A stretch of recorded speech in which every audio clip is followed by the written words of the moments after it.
Hello everybody, Ian Robson here. Welcome back to Hunter Call the Wild. So today we're doing a little bit of questing. I don't know why I wanted to say questing.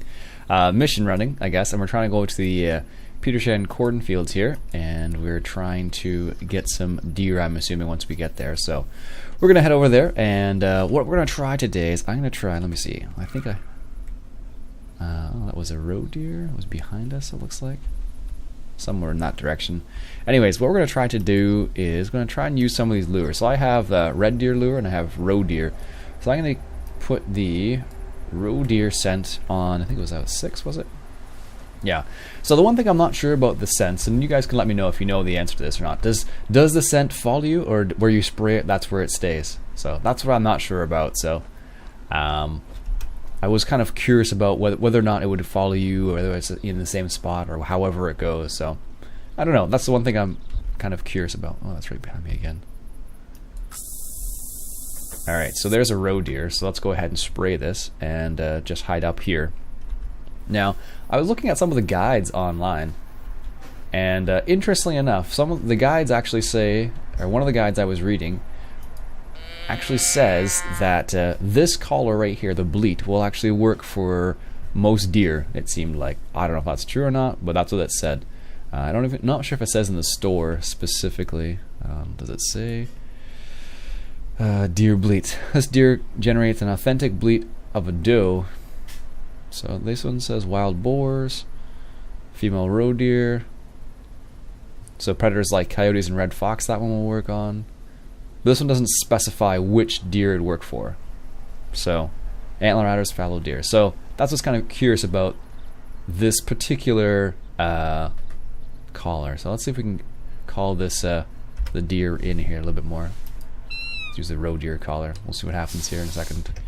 Now, interestingly enough, apparently the scents work really well. So, I'm, in terms of skills, I'm mostly in the stalker tree. So, I don't have any skills available in relation to the scent itself, but there are some interesting abilities in here. So, like for example, here you look at level 1, chance of using number of uses increases per canister, which makes it more efficient in terms of money, and then they increase the duration and the range. So, and then they also have this one, a random chance of attracting animal that you're not intended to. So, it kind of makes hunting in the blind a bit more efficient if you can attract more to your area. So I don't know where this roe deer is. I don't want to move because I have a sneaky suspicion as soon as I start moving, I'm going to get another warning call and it'll be like right there. I'm sure of it. Oh, I can hear the deer somewhere. I don't know where it is, but I can hear it. This is always because usually I like to fish. I like to hunt in an open area so I can see how far away they are. But here, I think they're in the bush some over there. I can hear some footprints, or footfalls, but I don't know where. So this close, it might be difficult to hit him with one of my rifles. So I may have to go for the shotgun, which I don't enjoy the shotgun nearly as much as the bow. The bow is like, if you get them in close, it's like a surefire hit and they'll take them down. But I find with a shotgun, because it's shot, it just kind of goes all over the place, and you don't know if you're going to actually get it or not. That's at least been my experience with it so far. In terms of the scent, there's one thing I wish they had. It's like when you use a scent, I wish there was like some sort of like duration, like some sort of timer, so it shows you how long they're lasting for, as opposed to just guessing. So you may use it more than you need to, sort of thing. So, anyways, so no luck on that roe deer. I don't know where it went, and I'm just gonna go to my destination. I did come across some bison trails, so maybe we'll see some bison over here as well. I think we just found the roe deer that I was tracking before. Let's see if we can get a call on it here. I don't know how far that is here. 150 meters. We might have to get a little bit closer. Now, I have the 243 with me, which is still too big for these things, but I have the biggest scope on it, which is kind of makes it a bit more interesting. Am I going to be able to get that? It's going to the fog over there. Apparently I'm hidden here, so that's good. Let's see if we can't bring it this way a little bit more. Oh, here it comes. Nice.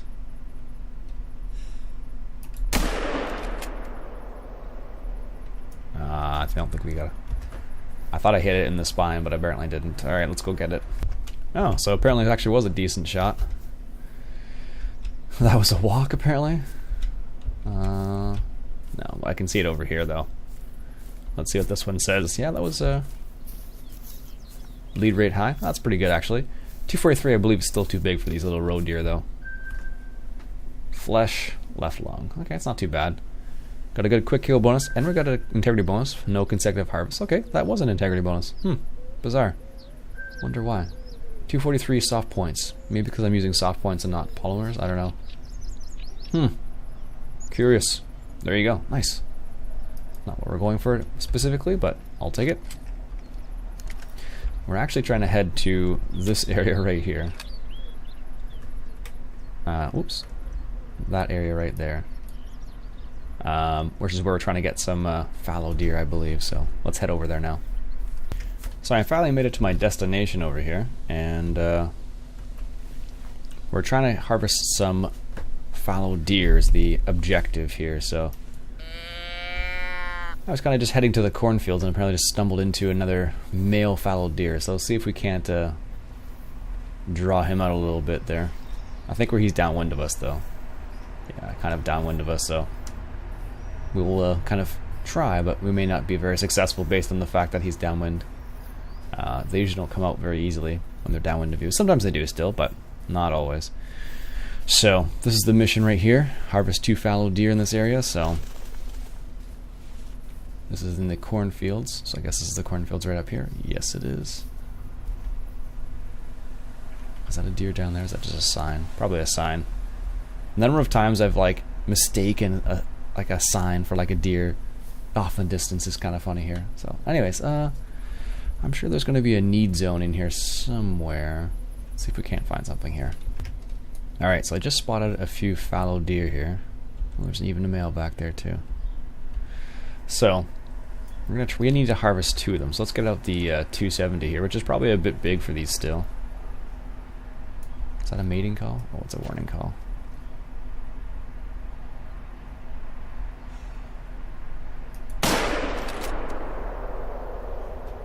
No, he ran away pretty fast. One of the funny things, was that the 243 I had? I hope it wasn't the 243. I don't know. Well, it's 270, so we're just going to wait here a little bit here and see what happens. Sometimes they will come back, which is a bizarre thing. In real life, I don't think that would actually happen, but in this game, it does apparently, so it's going to give it a couple minutes here and see what happens. So it looks like we got that deer. It didn't go too far. Not great apparently. No integrity bonus, no quick kill bonus. I guess, oh, that's why. If you look carefully, I missed the spine. If I hit the spine, it would have dropped. Oh well. C'est la vie. At 100 meters. Now I have some deer down. Oh, that wasn't downwind of me. So the problem is I have to make sure I get them within inside this area. That's the thing you need to do here. So that's at least that's 1 in here at least. Hopefully we can get 2. I'm gonna go up to here and just check this out. I'm sure it's just some sort of information. No, that's not a blind deal. I thought it might have been a blind for a second there, but as you can see, it's not. Let's see what this is real quick here. That's 1 fallow deer. We need 2. Now the problem is now they have a little bit of that hunting pressure. Robert Summers, one of the potential heirs of the noble family of Koningsberg. He issues hunting permits and is responsible for the area of Koningsberg and vicinity. Okay, cool. I like checking those out because they give you experience. So what we're going to do is going to head a bit more northeast here, so that we head away from this hunting pressure, this pressured area a little bit, and then hopefully we can lure some more in here. Let's see what happens. So what I'm going to do here is there's a need zone that's up there that doesn't open up until 5 a.m. It's 6 o'clock in the evening already. So I'm going to go ahead and progress time a little bit here to, let's just go for 5 a.m. here. And what I'm going to do here now is going to go position myself in the appropriate area now, because I want, what was it, rattlers? Because 5:30 a.m. is this one right up here. So 0500 to 0930. So I'm going to position myself somewhere up along here where I can see the need zone, and then hopefully I can entice one or two fallow deer to come through here, because we need one more deer to complete this mission. So hopefully we can get one. Where's this need zone up here? It's further up here a little bit more. So I'm hoping that the deer will come out from the opening, maybe not from the bush, but I think on this top area right here in this little peak probably is a good place. Is it in the next field? Yes, it is, kind of. So what I'll do is I'll position myself in between the two fields, and then we'll wait and see what happens. There's a need zone right there. So if I position myself crouching beside one of these trees, I should be quote-unquote invisible, or have a low visibility. Let's see here. Oh yeah, that's perfect. It's probably a tree stand over there. So we're gonna chill out here for a bit. Get into the. There we go. That's what we want. Maybe we can get a little bit further to the edge here. Let's see here. Oh, that's perfect. So they're supposed to be coming at 0530. So we'll see what happens here. Supposedly 0500, sorry. So they should already be here. So I'm gonna chill out here for a bit and see if we can't catch something. But we may not get anything. We'll see. I don't have a whole lot of time left. This game, you don't realize how much time it takes to find something sometimes. And then when you're like within like an hour time slot, you're like, oh wow, that's taking a lot longer than I thought it was going to. So anyways, let's see what happens here. Alright, so no luck in the other spot there. I waited for about 10-15 minutes there in real time, and nothing showed up. So I'm going to go over here to the resting zone, see if we can't get maybe a warning call or something. And if I don't get any warning calls, I'm going to call it there, because I have to get to work. Alright, what do we got over here? So far no warning calls, no nothing. There was a roe deer going about, but that's not what I'm looking for around here, so that's not really good for us, at least. Nope, nothing over there. These particular resting zones aren't until like the afternoon, so I'm not surprised nothing's showing up now. So alright, let's head this way a little bit more to the west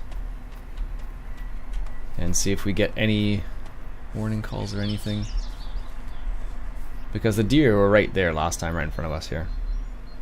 I kind of crossed the road a little bit actually, and survey says nada. Alright, looks like we're not gonna have any luck today, so not for the second one at least. Alright folks, that's it for me for today. Hope you enjoyed. My name's Ian Robson. If you like what you saw, why don't you go ahead and hit that subscribe button for some more Hunter Call the Wild. Catch you guys later.